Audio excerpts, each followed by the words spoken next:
یعنی پھر ایک دفعہ طوائف الملوک کی، اور وہ دور تھا کہ جب آہستہ آہستہ یہ لوگ اپنا وہ جو دنیاوی قیادت اور دینی سیادت دونوں ہی اپنے ہاتھوں سے ان کے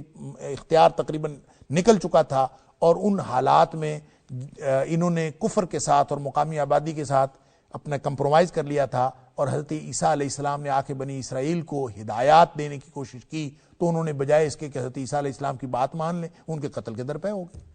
اور جو مقامی بادشاہ تھے ان کو ان کے خلاف کر دیا اور ان کے مقدمے چلائے، اور حضرت عیسیٰ علیہ السلام کے ساتھ انہوں نے کیا سلوک کیا ہے یہ سارا تاریخ کا حصہ ہے۔ لہٰذا پھر ان کی بد کرداری، فساد اور سرکشی اور بغاوت، اس کے نتیجے میں پھر ایک اور تباہی آئی ہے جو 70 عیسوی میں ٹائٹس نامی جو روم کا بادشاہ تھا، اس رومی بادشاہ نے پھر اینٹ سے اینٹ بجائی، اور یہ بالکل اسی طرح کی تباہی تھی جس طرح سے بخت نصر نے کی تھی، جو بابل سے آیا تھا، اور اس نے جس طرح سے یہودیوں کو قتل بھی کیا اور اینٹ سے اینٹ بجا دی، وہی بالکل اسی طرح کی بڑی تباہی ٹائٹس رومی نے کی۔ اور یہ وہ تباہی ہے جس کو، یعنی ان دو تباہیوں کو 70 میں ہونے والی اور وہ جو 586 میں ہونے والی قبل مسیح میں، ان دونوں کو اگر آپ گنیں تو مرتین والی یہ دو بڑی تباہیاں لگتی۔ تو قرآن کہتا ہے فَإِذَا جَاءَ وَعْدُ الْآخِرَةِ، جب دوسرا وعدہ آیا، یعنی دو تھے نا کہ یہ کرو گے تو یہ ہوگا، پھر تم کرو گے تو پھر یہ ہوگا، اگر تم اچھے رہو گے تو تمہیں یہ مسئلہ نہیں ہوگا، وَإِنْ أَسَأْتُمْ فَلَهَا، اگر تم برائی کرو گے تو پھر تم وہ اسی کے اوپر پڑے گی۔ فَإِذَا جَاءَ وَعْدُ الْآخِرَةِ، جب دوسرا وعدہ آیا، لِيَسُوءُ وُجُوهَكُمْ، تو پھر اللہ نے اسی طرح کے بندے مسلط کر دیے کہ وہ ان کے چہرے بگاڑیں، وَلِيَدْخُلُوا الْمَسْجِدَ كَمَا دَخَلُوهُ أَوَّلَ مَرَّةٍ، اور تاکہ وہ بھی مسجد میں داخل ہو کر اسی طرح تباہی و بربادی کریں جس طرح پہلے دفعہ لوگوں نے داخل ہو کے ہیکل سلیمانی، مسجد اقصیٰ، ہر چیز کی انہوں نے تباہی و بربادی کر دی تھی اور اینٹ سے اینٹ بجا دی تھی، تو اب دوسری دفعہ بھی لوگ اسی طرح سے آئے اور انہیں ہر چیز کو ملیا میٹ کر دیا، وَلِيُتَبِّرُوا مَا عَلَوْا تَتْبِيرًا، اور تاکہ وہ ہر اس چیز کو تباہ و برباد کر دیں جس چیز کے بارے میں انہوں نے بلندی اختیار کی تھی، جو انہوں نے سرکشی اختیار کی تھی، اس سرکشی کی وجہ سے تباہی و بربادی ان کا مقدر ہو گئی۔ اللہ اکبر۔ یہ ہے وہ بنی اسرائیل کی کہانی جس کو اللہ کریم نے بہت ہی اختصار کے ساتھ اور چند فقروں کے اندر اللہ کریم نے یہاں پہ پوری کہانی بیان کر دی، اور اصل میں یہ تنبیہ کے طور پر بیان کی، جو میں نے پہلے عرض کیا کہ اس پوری سورت کا مرکزی مضمون تنبیہ ہے، تفہیم ہے اور تعلیم، یعنی ڈراوا اور پھر دین سمجھانا اور پھر تعلیم کہ کس طرح سے تمہیں یعنی دین سمجھانا اور دین سکھانا۔ تو یہ تینوں قسم کی باتیں جو ہیں، یہ تینوں قسم کے مضامین جو ہیں وہ جڑے ہوئے ہیں۔ تو یہ اصل میں تنبیہ کے طور پر اللہ کریم نے بنی اسرائیل کو بھی تنبیہ ہے ایک طرف، اور دوسری طرف ان کی تاریخ بتائی گئی ہے، اور دوسری طرف یہ تنبیہ جو ہے مشرکین مکہ کو بھی ہے کہ دیکھیں یہ اس قدر عروج حاصل کرنے کے باوجود اگر ان کے ساتھ یہ ہوا ہے کردار کے خرابی کی وجہ سے، تو تم اپنے کردار کی خرابی اور نبی کی مخالفت کی وجہ سے تم بھی گویا اسی طرح کی تباہی کے دہانے پر کھڑے ہو۔ پھر ان دو بڑی تباہیوں کے بعد اللہ تعالیٰ فرماتا ہے عسیٰ ربکم ان یرحمکم، اب اگر تم ٹھیک ہو جاؤ گے تو ہو سکتا ہے اللہ تمہارے اوپر رحم کرے، یعنی اب یہ مستقبل بتایا جا رہا ہے۔ وَإِنْ عُدْتُمْ، اگر آئندہ پھر اسی طرح کرو گے، کیا مطلب کہ اگر تو تم نبی کی بات مان لو، نبی کریم صلی اللہ علیہ وسلم کی اطاعت میں آ جاؤ تو اللہ تمہارے اوپر رحم کرے گا، نبیوں کی بات مان لو تو تم اللہ کی رحمت کا استحقاق حاصل کر لو گے۔ لیکن اگر تم پھر سے وہی کردار اپناؤ گے، ان عدتم، اگر تم پھر اعادہ کرو گے، تم پھر واپس وہی کرو گے، اسی طرح کی سرکشی، اسی طرح کی بغاوت انبیاء سے اور نبی کریم صلی اللہ علیہ وسلم سے بغاوت اگر پھر تم کرو گے، عدنا، یہ وہ دھمکی ہے اللہ کی، اور یہ قیامت تک کے لیے سٹینڈ کرتی ہے کہ پھر تم کرو گے تو پھر ہم تمہارے ساتھ وہی سلوک کریں گے۔ اللہ اکبر۔ اور پھر ہوا، ہم نے دیکھا تاریخ میں کہ حضرت نبی اکرم صلی اللہ علیہ وسلم کے دور میں ہی ان یہودیوں نے، جب نبی کریم صلی اللہ علیہ وسلم مدینہ طیبہ تشریف لے گئے ہیں، تو یہ یہودیوں کی بستیاں 3 بڑی بستیاں تھیں جو مدینہ کے ارد گرد تھیں، اور یہ اس لیے آ کے بیٹھے تھے کہ یہ دیکھیں جو 70 عیسوی والی تباہی ہے، ٹائٹس رومی نے جو کی تھی وہ نبی اکرم صلی اللہ علیہ وسلم کی تشریف آوری سے 500 سال 5 صدیاں قبل گویا یہ ہو چکا تھا. اب اس کے بعد یہ پوری دنیا میں دھکے کھاتے پھرے ہیں، لیکن ان کو یہ معلوم تھا کہ ایک آخری نبی نے آنا ہے، اور اس نبی کا جو مقام الہجرہ ہے وہ مدینہ طیبہ یثرب ہوگا. تو وہ یثرب کے گرد آ کے اس لیے بیٹھ گئے تھے کہ آخری نبی یہاں آئے گا اور اس کے پھر ہمیں عروج حاصل ہوگا، اور نبی اکرم صلی اللہ علیہ وسلم کے انتظار میں وہ وہاں بیٹھے تھے. جب نبی کریم صلی اللہ علیہ وسلم تشریف لے آئے تو انہوں نے مخالفت کر دی. کس وجہ سے مخالفت کی؟ بغیم بینہم، صرف اس وجہ سے مخالفت کی کہ یہ بنی اسماعیل سے کیوں ہے، بنی اسرائیل سے کیوں نہیں. یعنی اگر ہماری نسل سے ہوتے تو پھر ہم ان کے ساتھ ہوتے. عیسیٰ علیہ السلام تک جتنے نبی آئے وہ سارے کے سارے بنی اسرائیل سے تھے. حضرت ابراہیم سے لے کر یعنی حضرت عیسیٰ علیہ السلام تک کی پوری لڑی جو ہے بنی اسرائیل سے تھی. اب ان کا خیال یہ تھا کہ اب بھی جو نبی آئے گا آخری، جس کے ہاتھ پر اللہ تعالیٰ ہمیں فتح عطا کرے گا، تو اس کا انتظار کر رہے تھے. لیکن وہ جب بنی اسماعیل میں آ گئے تو یہ وہ خاندانی رقابت تھی، یہ وہ دل کا حسد تھا. بغیم بینہم، آپس کی رقابت، آپس کی بغاوت، ایک دوسرے سے بغض، اس نے قبول نہیں کرنے دیا عمومی طور پر من حیث القوم. بہرحال نبی کریم صلی اللہ علیہ وسلم جب مدینہ طیبہ تشریف لائے تو آپ نے مقامی آبادی کے ساتھ معاہدے کیے، پرامن بقائے باہمی کا معاہدہ کیا، ایک جنگی اسٹریٹجی کا معاہدہ کیا جس کو میثاق مدینہ کہا جاتا ہے. اس میں یہود بھی شامل تھے، اس میں دیگر مشرکین قبائل بھی شامل تھے، اس میں مسلمان بھی شامل تھے، اور ایک بڑا جامع معاہدہ، ایک کہہ لیجئے کہ ایک بڑا شاندار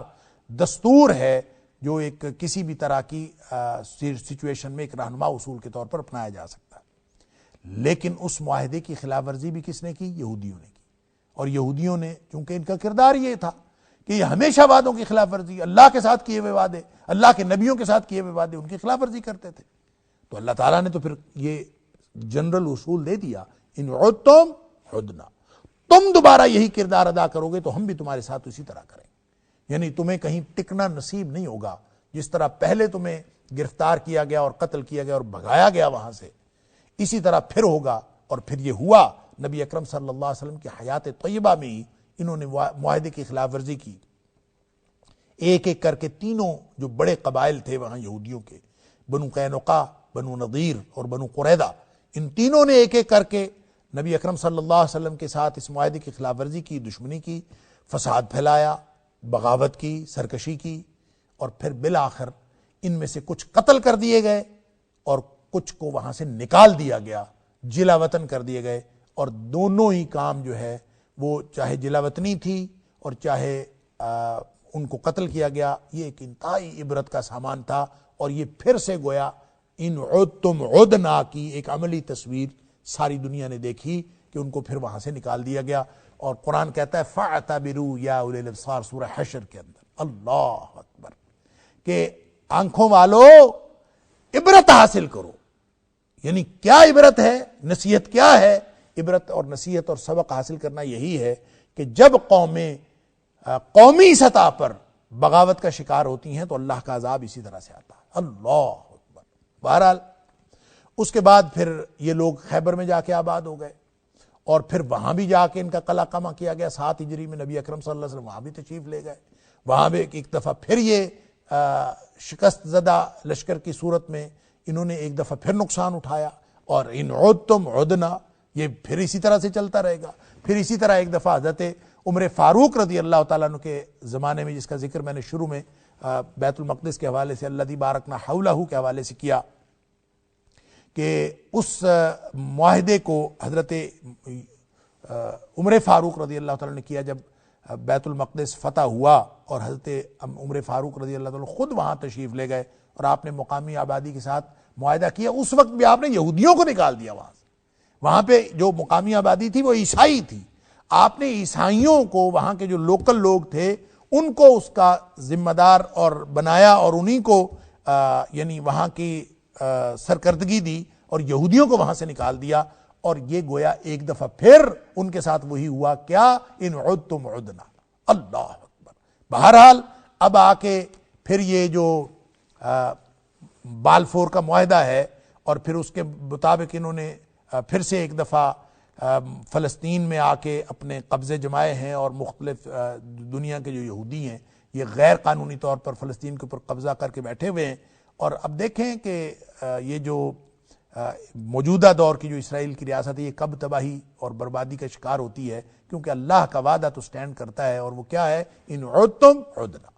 اور نبی اکرم صلی اللہ علیہ وآلہ وسلم کے بتائے ہوئے اس یعنی جو سیکوینس کے مطابق بالآخر ان سارے یہودیوں نے جو ختم ہونا ہے، اور ان کا جو آخری خاتمہ ہے وہ تو پھر دجال کے دور میں جا کے خاتمہ ہوگا، اس لیے کہ جب دجال آئے گا تو دجال کے سب سے بڑے جو معاونین ہیں وہ یہودی ہوں گے، یہودی دجال کا لشکر بنے، اور اس پر پھر جو دجال کی سرکردگی میں یہودی مسلمانوں کے ساتھ لڑیں گے، اور مسلمانوں کی سرکردگی امام مہدی کریں گے، امام مہدی کے بعد دجال آئے گا، اور پھر اسی دوران میں حضرت عیسیٰ علیہ السلام جن کو زندہ آسمان پہ اٹھا لیا گیا ہے، مسلمانوں کا متفقہ عقیدہ ہے کہ وہ زندہ آسمانوں پہ ہیں، اور وہ اللہ کے حکم سے قرب قیامت وہ واپس آئیں گے، اور نبی اکرم صلی اللہ علیہ وسلم کی واضح حدیث کے اندر اس کا ذکر ہے۔ اور پھر حضرت عیسیٰ علیہ السلام جب آئیں گے تو اس وقت دجال کو وہ قتل کریں گے، بلکہ دجال کو قتل کیا کریں گے، دجال تو پگھل جائے گا حضرت عیسیٰ علیہ السلام کی روحانی قوت کو دیکھ کر، اور پھر وہ حضرت عیسیٰ علیہ السلام کو دیکھ کر اپنی قوت ہی اس کی زائل ہو جائے گی، ختم ہو جائے گی، اور وہ پگھل جائے گا۔ اس وقت پھر سارے یہودی جو ہیں وہ چن چن کر قتل کیے جائیں گے، کہیں پناہ نہیں ملے گی۔ حدیث کے اندر آتا ہے پھر ان کو کہیں پناہ نہیں ملے گی، البتہ ایک درخت ہے ایسا کہ جو یہودیوں کو پناہ دے گا، وہ ہے غرقد کا درخت۔ غرقد کا درخت ایک چھوٹا سا جھاڑی نما درخت ہے جو بہت بڑا نہیں ہوتا، جنگلی جھاڑی سی کہہ لیں آپ، تو وہ غرقد کا درخت جو ہے اس کو نبی کریم صلی اللہ علیہ وسلم نے فرمایا یہ درخت جو ہے یہ یہودیوں کو پناہ دے گا۔ باقی کسی درخت کے پیچھے بھی یہ چھپیں گے، کسی پتھر کے پیچھے بھی چھپیں گے تو پتھر بول کے کہے گا مسلمان کو کہ میرے پیچھے یہودی چھپا ہے، تو آ کے اس کو قتل کر دے۔ کسی درخت کے پیچھے چھپیں گے، درخت بتا دے گا مسلمانوں کو کہ میرے پیچھے چھپا ہے، اس کو آ کے قتل کر دے۔ لہٰذا یہ کوئی اللہ کی طرف سے ایک آزمائش ہے کہ یہ قوم باقی رکھی گئی ہے، اور یہ ایک عبرت کے لیے یہ قوم باقی ہے، اور یہ اس وقت تک باقی رہے گی جب تک حضرت عیسیٰ علیہ السلام آ کے دجال کو قتل نہیں کر دیتے، اور اس وقت ہر یہودی جو ہے وہ چن چن کے قتل کر دیا جائے گا۔ نبی اکرم صلی اللہ علیہ وسلم فرمایا سوائے غرقد کے درخت کے کسی چیز نے ان کو پناہ نہیں دینی۔ اور وہ غرقد کا درخت کیا ہے، یہ بھی ایک آزمائش کی بات ہے۔ تو سنا ہے واللہ اعلم کہ یہودی جو ہیں سب سے زیادہ اسی درخت کی کاشت کرتے ہیں، غرقد کے درخت کی۔ اندازہ کیجئے، یعنی ہمارے جو سورسز ہیں، جو نبی اکرم صلی اللہ علیہ وسلم کے فرامین ہیں، اس پر مسلمانوں کو اعتماد ہو نہ ہو، یہودیوں کو پورا اعتماد ہے، لہٰذا وہ اپنے پورے جو ڈیفنس کا جو بندوبست کر رہے ہیں اس میں یہ غرقد کے درخت کی جو خاص طور پر اس کی کاشت بھی شامل ہے، واللہ عالم بالصواب۔ لیکن اللہ کا یہ وعدہ، یہ تو قرآن ہے، تاریخ اس کی کوئی بات صحیح ہو سکتی ہے، کوئی انٹرپریٹیشن ہماری ہو سکتی ہے صحیح، کوئی غلط بھی ہو سکتی ہے، لہٰذا حتمی تعین کسی چیز کے اوپر تو ہم نہیں کر سکتے۔ لیکن یہ جو قرآن کا وعدہ ہے پوری تاریخ میں کہ جب جب تم کرو گے، یعنی اوپر فرمایا ان احسنتم احسنتم لانفسکم، اچھا کرو گے تو تم اپنے لیے اچھا کرو، یعنی انجام کار تمہیں اس کا فائدہ ہوگا۔ وَإِنْ أَسَأْتُمْ فَلَهَا، اگر تم برا کرو گے تو پھر وہ تم اسی طرح کا تمہارا انجام ہوگا۔ اور یہاں اسی بات کو اس طرح فرمایا عَسَىٰ رَبُّكُمْ أَن يَرْحَمَكُمْ، ہو سکتا ہے، امید ہے اللہ تمہارے اوپر رحم کرے گا، یعنی اگر کردار تم اچھا رکھو اب بھی اللہ کی رحمت کی امید ہو سکتی ہے۔ نبی اکرم صلی اللہ علیہ وسلم کو مان لو، اب بھی اللہ کی رحمت کی امید ہو سکتی ہے۔ اللہ اکبر! یعنی کوئی آدمی یہودی ہو، کوئی عیسائی ہو، کوئی کسی مذہب سے تعلق رکھتا ہو، اسلام یہ نہیں کہتا کہ اب وہ بس عذاب کا مستحق ہو گیا، بس نہیں، واپسی کا اور توبہ کا دروازہ کھلا ہے، سبحان اللہ۔ اب بھی اللہ کی رحمت کا دروازہ کھلا ہے، اور اللہ کی رحمت کا جو دروازہ کھلا ہے اس سے استفادہ کرنا صرف مسلمانوں کا حق نہیں ہے، بلکہ اس سے یہودی بھی، عیسائی بھی، مشرک بھی، دہریے بھی، جو بھی اللہ کی رحمت میں آنا چاہے وہ موت سے پہلے پہلے وہ واپس آ سکتا ہے، سبحان اللہ۔ یہی تو نبی اکرم صلی اللہ علیہ وسلم کی رحمت للعالمین جو شخصیت ہے، تمام جہانوں کے لیے رحمت، اسی کا یہ اعزاز ہے اس امت کا کہ آج تک اور موت تک یہ دروازہ کھلا ہے، کوئی آنا چاہے، کوئی واپسی جس وقت فیصلہ کر لے وہ واپس آ سکتا ہے، سبحان اللہ۔ وگرنہ ان عدتم عدنا تو پھر ہے، پھر وہ اصول تو ہے، اگر کوئی نہیں مانتا، اپنے کردار کا اعادہ کرتا ہے تو پھر اللہ تعالیٰ بھی ویسا ہی کرے گا۔ عسا ربکم ان یرحمکم، ہو سکتا ہے اللہ تمہارے اوپر، اللہ تعالیٰ تمہیں رحم کرے، وَإِنْ عُدْتُمْ عُدْنَا، اگر تم دوبارہ کرو گے تو ہم بھی دوبارہ کریں گے، دوبارہ تمہیں سزا کی طرف لے جائیں گے، وَجْعَلْنَا جَهَنَّمَ لِلْكَافِرِينَ حَصِيرًا، اور یہ سزا جو ہے صرف دنیاوی طور پر نہیں ملے گی، بلکہ ہم نے جو جہنم کو بنایا ہے وہ کافروں کے لیے قید خانہ بنایا۔ گویا دنیا میں گھیرتے گھارتے، دنیا میں یہ عروج و زوال کی پوری داستان جو چل رہی ہے، جو سب کے سامنے ہے، ہو سکتا ہے کسی وقت جو ہے اللہ کے دشمن، اللہ کے نبیوں کے دشمن جو ہیں وہ پورے عروج حاصل کیے ہوئے ہوں، لیکن اس وقت کسی شخص کو دھوکہ نہیں کھانا چاہیے، کیونکہ دنیا کا جو عروج و زوال ہے یہ تو ایک کہانی ہے دنیا کی اور امتحان ہے، عروج بھی امتحان ہے، زوال بھی امتحان ہے، اصل عروج آخرت کا عروج ہے۔ اس لیے اللہ تعالی نے فرمایا سورہ آل عمران کے اندر کہ وَلَا يَغُرَّنَّكَ تَقَلُّبُ الَّذِينَ كَفَرُوا فِي الْبِلَادِ، یہ جو شہروں کے اندر کافروں کا دندناتے پھرنا، یہ تمہیں کسی دھوکے میں مبتلا نہ کرے۔ اللہ متاع قلیل ثم مأواہم جہنم وبئس المہاد، یہ تھوڑا سا سامان ہے فائدے کا، چند دن کا فائدہ ہے، ثم مأواہم جہنم، پھر ان کا ٹھکانہ جہنم ہے۔ اللہ وبئس المہاد، اور وہ بہت ہی برا ٹھکانہ۔ اس لیے فرمایا کہ اگر تو رحمت اللہ کی حاصل کرنی ہے تو اب بھی واپس آ جاؤ، اب بھی لوٹ آؤ، اور اب بھی لوٹ سکتے ہو، اور اگر کردار وہی اپناؤ گے، وہی بغاوت، وہی سرکشی، وہی فساد، وہی نبیوں کی اطاعت سے انحراف اگر کرو گے، وَإِنْ عُدْتُمْ عُدْنَا، تو پھر ہم بھی تمہارے ساتھ وہی کریں گے۔ اور یہ دنیا کا یہ جو کشمکش ہے، حق اور باطل کی جو یہ آویزش ہے، یہ اس کا نتیجہ کیا نکلے گا؟ وَجَعَلْنَا جَهَنَّمَ لِلْكَافِرِينَ حَصِيرًا، ہم گھیر گھار کے قید میں ڈال دیں گے۔ اصل جو آدمی نے پکڑے جانا ہے، حصیر کا مطلب ہے قید خانہ، جہنم کو ہم نے اصل قید خانہ بنایا ہے کہ سب کو اللہ نے بالآخر ان سارے کافروں کو جہنم میں لے جانا۔ اللہ اکبر، اللہ تعالیٰ رحمت فرمائے ہم سب پر، اللہ تعالیٰ موت سے پہلے توبہ کی توفیق عطا فرمائے، اور ہم سب جہنم سے بچ کر جنت میں جانے والے بن جائیں۔ جتنے بھی کافر ہیں دنیا میں، جتنے بھی اللہ اور اس کے رسول صلی اللہ علیہ وسلم کے دشمن ہیں، اللہ تعالیٰ ان کو بھی ہدایت نصیب فرمائے، وہ بھی مرنے سے پہلے اللہ اور اس کے رسول صلی اللہ علیہ وسلم کی دشمنی سے باز آ جائیں، اپنے شرک سے توبہ کر لیں اور بغاوت سے اطاعت کی طرف آ جائیں۔ تو عسیٰ ربکم ان یرحمکم، یہ تو صلاح عام ہے یاران نقطہ داں کے لیے، جس نے آنا ہے یہ تو راستہ کھلا ہے۔ اور ان اللہ تعالی یقبل توبۃ العبد، اللہ اپنے بندے کی توبہ قبول کرتا ہے ما لم یغرغر، جب موت کی آواز جو ہے یہ نرخرے سے نہیں نکلتی، اس وقت تک اللہ تعالیٰ توبہ قبول کر لیتا ہے۔ تو اب موقع ہے، جو قرآن کے اس حکم کو سنے وہ واپس اللہ کی رحمت کی طرف آ جائے، ابھی موقع ہے، وگرنہ پھر جو کردار اپنا رہا ہے اس وہ اپنے وَإِنْ عُدْتُمْ عُدْنَا، اگر کوئی بغاوت کی طرف واپس آئے گا تو ہم بھی سزا کی طرف واپس آئیں گے۔ اور اگر کسی نے واپس آنا ہے رحمت کی طرف، اللہ کی رحمت کا استحقاق حاصل کرنا ہے، اور اگر کوئی آج فیصلہ کرے، چاہے وہ یہودی ہو، چاہے وہ عیسائی ہو، چاہے وہ مسلمانوں میں سے کوئی بے عمل مسلمان ہو، بھولا ہوا مسلمان ہو، یا وہ کسی بھی مذہب سے تعلق رکھتا ہو، اگر وہ واپس اللہ کی رحمت کی طرف آنا چاہتا ہے تو اس کا کیا طریقہ ہے؟ فرمایا ان ھذا القرآن یہدی للتی ہی اقوم، سبحان اللہ، اس کا ایک ہی طریقہ ہے۔ راستہ کون سا کھلا ہے؟ قرآن کا راستہ۔ یہ قرآن ہے وہ حقیقت، وہ راستہ، ان ھذا القرآن، یہ قرآن یہدی للتی ہی اقوم، یہ اس راستے کی طرف لے جاتا ہے جو سب سے سیدھا راستہ ہے۔ سبحان اللہ، قرآن کے اندر یہ طاقت ہے، کسی اور چیز کے اندر طاقت نہیں ہے۔ کوئی شخص دنیا کے کسی فلسفے کو بنیاد بنا کے، کسی سائنس کو بنیاد بنا کر، اور کسی بھی دنیا کے نیچرل فینومینا کو بنیاد بنا کر، اور دنیا کے کسی بھی نظریے کو بنیاد بنا کر وہ سیدھا رستہ حاصل کرنا چاہے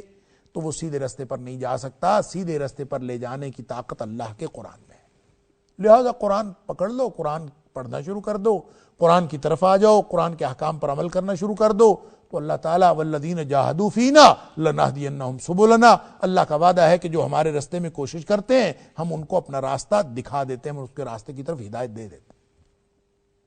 لہذا بے عمل مسلمان ہوں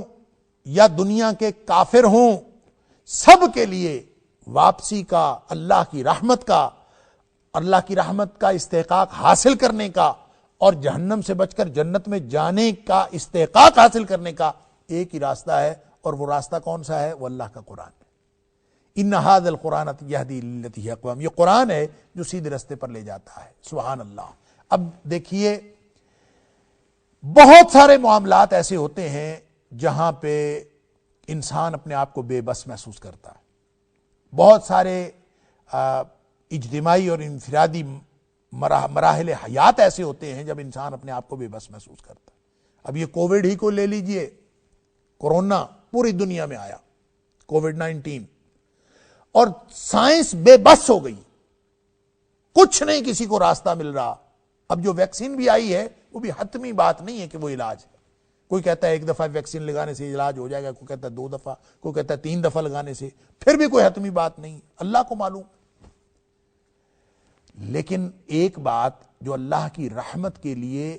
کنفرم ہے، وہ ان ھذا القرآن یہدی للتی ہی اقوام، قرآن کی طرف جڑ جاؤ، یہ سیدھے راستے کی طرف لے جائے گا۔ آپ زندہ رہیں یا آپ فوت ہو جائیں، یہ مسئلہ نہیں ہے، سیدھا راستہ اسی میں ہے۔ لہذا 2 چیزیں جو میں اکثر عرض کیا کرتا ہوں، اور قرآن نے ہمیں کلیئر کٹ 2 چیزیں بتا دی ہیں، ایک اللہ کا قرآن ہے اور ایک 5 وقتہ نماز ہے۔ یہ 2 چیزیں ایسی ہیں جو اللہ نے ہمیں ٹول کے طور پر عطا کی ہیں، طریقے کے طور پر دی ہیں، ماڈل کے طور پر دی ہیں، جو وے آؤٹ کے طور پر دی ہیں۔ دنیا کائنات کی بڑے سے بڑی پریشانی ہو، یا نماز میں طاقت ہے کہ آپ کی اس پریشانی سے آپ کو نجات دے دے، یا قرآن میں طاقت ہے کہ وہ آپ کو پریشانی سے نجات دے کے سیدھے رستہ پر لے جائے۔ یہ 2 ہی چیزیں، اور کوئی چیز ایسی نہیں۔ باقی چیزیں اپس اینڈ ڈاؤنز ہوتی رہتی ہیں، کبھی آپ پریشانی سے نکل آئیں گے، کبھی پھر واپس پریشانی میں چلے جائیں گے۔ الٹیمیٹلی جو آپ کے لیے کامیابی کے راستے کی طرف جانے کا کوئی راستہ ہے تو وہ قرآن ہے اور نماز۔ وگرنہ دنیا میں کتنی چیزیں ہیں جو آپ کو بے بس۔ یہ اب ویکسینیشن کوئی لے لیجئے، پوری دنیا کے مسلمان پریشان ہیں کہ ویکسی کوئی اتنی کانسپریسی تھیریز ہیں۔ کوئی کہتا ہے جی یہ ویکسینیشن کے ذریعے سے ڈی این اے چینج ہو جائے گا، کوئی کہتا ہے کہ ویکسینیشن کے ذریعے سے نینو پارٹیکلز جو ہیں وہ نینو چپ جو ہے ہمارے جسم کے اندر انسٹال ہو جائے گی، پھر ہم جو ہے وہ کمپیوٹر کے ساتھ منسلک ہو جائیں گے، پھر ہم ہماری سوچوں کے اوپر قابو پایا جا سکے گا، پھر یہ ہو سکے گا، وہ ہو سکے گا، ہر وقت ہم ٹریک ہو سکیں گے۔ اتنی کانسپریسی تھیریز ہیں، صحیح ہیں یا غلط ہیں یہ مسئلہ نہیں ہے، مسئلہ یہ ہے کہ اس سے بچنا ہے تو طریقہ کیا ہے؟ اللہ اکبر۔ طریقہ ان الصلاۃ تنہی عن الفحشاء والمنکر، نماز بچاتی ہے برائی اور بے حیائی کی باتوں سے، اور جو حدود سے باہر نکلنے کی جتنی باتیں ہیں ان سے بچاتی ہے، تو نماز بچاتی ہے۔ اور ان ھذا القرآن یہدی للتی ہی اقوام، یہ قرآن سیدھے راستے پر لے کے جاتا ہے، جو سیدھا راستہ ہے۔ وَيُبَشِّرُ الْمُؤْمِنِينَ الَّذِينَ يَعْمَلُونَ الصَّالِحَاتِ، اور ایسے اہل ایمان کو قرآن بشارت دیتا ہے، خوشخبری دیتا ہے جو سیدھے راستے پر چلتے ہیں۔ اللہ اکبر۔ سیدھے راستے پر چلنے والے جو یعملون الصالحات، جو نیک عمل کرنے والے اہل ایمان ہیں، یعنی صرف یہ نہیں کہتے میں مومن ہوں بلکہ اس ایمان کے مطابق عمل بھی نیک کرتے ہیں، ان کو قرآن خوشخبری دیتا ہے ان لہم اجرا کبیرا، کہ ان کے لیے بہت بڑا اجر ہے۔ تو گویا خوشخبری قرآن کی وجہ سے ہے، راستہ قرآن کی طرف ہے، قرآن ہے اور 5 وقتہ نماز ہے، اس کی طرف مسلمان آ جائیں کامیابی حاصل کر لیں گے، غیر مسلم آ جائیں وہ کامیابی حاصل کر لیں گے۔ اللہ نے ساری کامیابی اس قرآن کے اندر رکھی ہے۔ قرآن کے اندر یہ طاقت ہے کہ یہ تمہیں دنیاوی طور پر بھی عروج و زوال میں زوال سے بچا کے عروج نصیب کرے۔ نبی اکرم صلی اللہ علیہ وسلم کا فرمان ہے، عمر فاروق رضی اللہ تعالیٰ عنہ راوی ہیں، ان اللہ تعالی یرفع بہذا الکتاب اقواما، اللہ اس کتاب کی وجہ سے بہت ساری قوموں کو عروج نصیب کرتا ہے، وَيَدْعُ بِهِ آخَرِينَ، اور بہت ساری ایسی اقوام ہیں جو تباہی و بربادی اور پستی کا شکار ہو جاتی ہیں اس قرآن کی وجہ سے۔ لہذا عروج و زوال قرآن سے جڑا ہے، یہ صرف دنیاوی عروج و زوال کی بات نہیں ہے، اخروی عروج بھی قرآن کے ساتھ ہے۔ ان ھذا القرآن یہدی للتی ہی اقوام، لہذا یہ ایک ایسی دعوت ہے جو قرآن نے اس وقت کے یہودیوں اور عیسائیوں کو ہی نہیں دی اور صرف مشرکین مکہ کو نہیں دی، بلکہ رہتی دنیا تک کے ہر اس شخص کو جو امت دعوت ہے، یعنی وہ اس نے اسلام کو قبول نہیں کیا، اس کے لیے بھی یہ دعوت ہے، اور جو امت اجابت ہے جنہوں نے نبی اکرم صلی اللہ علیہ وسلم کو اپنا نبی مان کر دین کی دعوت کو قبول کیا ہوا ہے لیکن وہ گمراہی کا شکار ہوئے ہیں، سب کو یہ دعوت ہے کہ ان ھذا القرآن یہدی للتی اقوم، اس قرآن کی طرف آ جاؤ، یہی وہ قرآن ہے جو سیدھے رستے کی طرف لے جاتا ہے اور ساتھ خوشخبری دیتا ہے، وَيُبَشِّرُ الْمُؤْمِنِينَ، ایسے لوگوں کو، ایسے اہل ایمان کو، یعنی پہلے اہل ایمان بنو، استحقاق حاصل ہو جائے گا خوشخبری اور بشارت کا۔ پھر یعملون الصالحات، اپنا کردار ٹھیک کر لو، ان لہم اجرا کبیرا، بہت بڑا اجر اللہ نے رکھا ہے، دنیاوی طور پر بھی اللہ اجر دے گا، اخروی طور پر بھی اللہ کے ہاں اجر ہے، یہ قرآن کے ذریعے سے ملتا ہے۔ لہذا قرآن ہی ہمارے غموں کا مداوا ہے، قرآن ہی ہمیں پریشانیوں سے نکال کر خوشخبریوں کی طرف لے کے جاتا ہے۔ جو قرآن سے جڑ گیا وہ سمجھ لیجئے دنیاوی اور اخروی طور پر اس نے وہ بشارتیں، خوشخبریاں حاصل کر لی۔ لہذا میں جو بات کووڈ کی کر رہا تھا یا ویکسینیشن کی بات کر رہا تھا یا پھر اس طرح کی جتنی بھی ہماری اجتماعی یا انفرادی پریشانیاں ہیں ان کا علاج کیا ہے، یہ ہم بہت سننے کو یہ چیزیں ہمیں ملتی ہیں، ہم اکثر سنتے ہیں، لوگ کہتے ہیں دجالی تہذیب ہے، دجالی چیزیں ہیں، یہ کووڈ کا فتنہ بھی دجالی ہے، یہ 5G کا فتنہ دجالی ہے، ٹیکنالوجی کا فتنہ دجالی ہے، بہت سارے لوگ اس طرح کی باتیں کرتے ہیں کہ نہیں، میں اس پر بحث نہیں کرتا، یہ کانسپریسی تھیوریز صحیح ہیں یہ غلط ہے، اس کی میں بحث نہیں کرتا، لیکن میں یہ بات ضرور عرض کرتا ہوں کہ علاج قرآن ہے، ہر چیز سے، ہر شر سے بچنے کا علاج قرآن ہے، حتیٰ کہ دجال جس کے بارے میں نبی اکرم صلی اللہ علیہ وسلم نے فرمایا کہ حضرت آدم علیہ السلام کی پیدائش سے لے کر قیامت کے وقوع پذیر ہونے تک روئے زمین کا سب سے بڑا فتنہ دجال کا فتنہ، اللہ، اس قدر ڈرایا نبی کریم صلی اللہ علیہ وسلم نے، لیکن اس کا علاج بھی قرآن ہے۔ نبی اکرم صلی اللہ علیہ وسلم نے فرمایا کہ مسلم شریف کی حدیث ہے، صحیح حدیث ہے، کہ آپ نے فرمایا کہ جو شخص سورہ کہف کی پہلی 10 آیات یاد کر لے اور ان کو یاد رکھے تو اللہ تعالیٰ اس کو دجال کے فتنے سے محفوظ رکھے گا۔ اب اس کو آپ یہ تو یقین رکھتے ہیں میں اور آپ کہ پیناڈول کی گولی کھا لیں تو سر درد ٹھیک ہو جائے گا، یہ بھی یقین رکھیں، اگر ایمان ہے تو اس بات پر بھی ایمان رکھیں کہ اللہ کا قرآن ہے اور نبی کریم صلی اللہ علیہ وسلم کا فرمان ہے، اور نبی کریم صلی اللہ علیہ وسلم نے جب یہ فرما دیا کہ پہلی 10 آیات سورہ کہف کی وہ یاد کر لیں، اس کو یاد رکھیں تو اللہ دجال کے فتنے سے محفوظ رکھے گا۔ لہٰذا بات ویکسینیشن کی ہو، بات کسی ایک ٹیکنالوجی کی ہو، بات 5G کی ہو، کسی کانسپریسی تھیریز کی ہو یا آنے والے فتنے دجال کی ہو، قرآن سے جڑ جائیں اور نبی کریم صلی اللہ علیہ وسلم نے جو فرمایا ہے اس سے جڑ جائیں تو انشاءاللہ ہمیں اللہ تعالیٰ دنیاوی و اخروی فتنوں سے محفوظ رکھے گا۔ اللہ تعالیٰ مجھے اور آپ کو اس بات کی توفیق عطا فرمائے۔ لہٰذا میں یہ عرض کروں کہ مجھے اور آپ کو، ہم سب کو یہ چاہیے کہ خود بھی اور اپنے بچوں کو بھی سورہ کہف کی پہلی 10 آیات یاد کروائیں اور ان ترجمہ تفسیر پڑھائیں، ان کو سوچ سمجھ کر پڑھنے کی عادت ڈالیں اور یہ یقین رکھیں